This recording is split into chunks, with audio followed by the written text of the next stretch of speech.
Try ko lang tong recipe pag medyo nagmamadali at tinatamad magluto. Ito yung mga ingredients.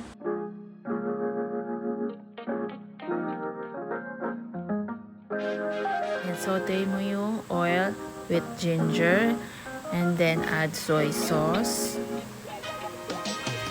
and then sugar.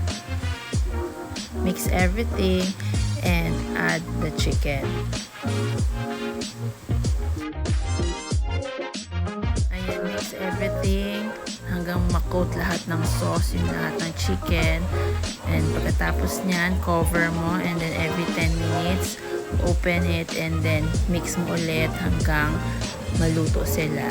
So, ayan na. Tapos na. Bon appetit!